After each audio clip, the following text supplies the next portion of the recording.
Nag-post nga ng panibagong photos si Chloe San Jose sa kanyang Facebook page kung saan ay kanilang ipinagdiwang ang sinasabi ngayong Boyfriend's Day na ayon nga sa ilang mga netizen ay wala naman daw ito sa kalendaryo. Ganun pa man, ito nga ay ipinagdiwang nila Chloe San Jose at Carlos Yulo at ito ay nasa South Korea, ang dalawa. Seoul, South Korea. Mukhang ngayon ito latest na ang dalawa nga ay nasa Korea. Kung kailan pa sila nandoon, hindi natin alam kung kailan sila lumipad. Ilang mga netizen ang muling nag-react sa nasabi nga pong photo na talaga namang may mga nag-congratulate ang mga Team Chloe at Team Carlos sa Facebook mismo ni Chloe San Jose. Umabot na nga ng 7.6 thousand likes ang nasabing post na ito ni Chloe. Ito ay may 703 na komento at 45 na share. Sa nasabing 703 na komento, makikita natin na tila 90% ay nagko-congratulate kay na Chloe at 10% naman ito ay of course, ito yung mga medyo makinanay.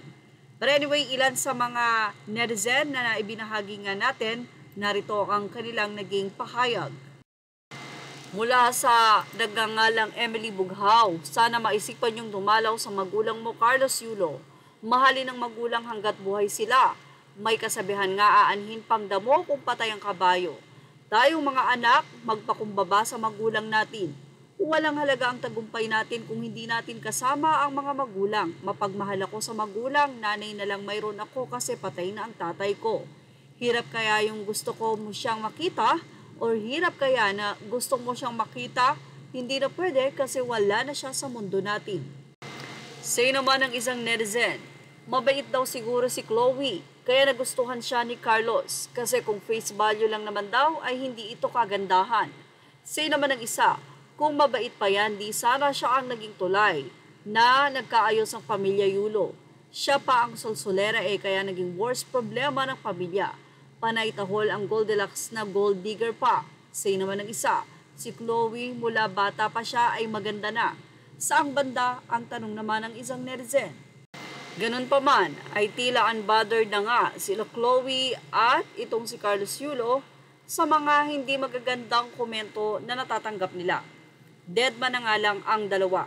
Sa ngayon ay hindi nga nagre-respond si Chloe na ayon nga sa ilang netizen mukhang busy sa kanilang selebrasyon na double celebration dahil kamakailan lamang ay 52nd year anniversary nila habang ngayon naman ay pinagse-celebrate nila ang nasabi nga pong Boyfriend's Day.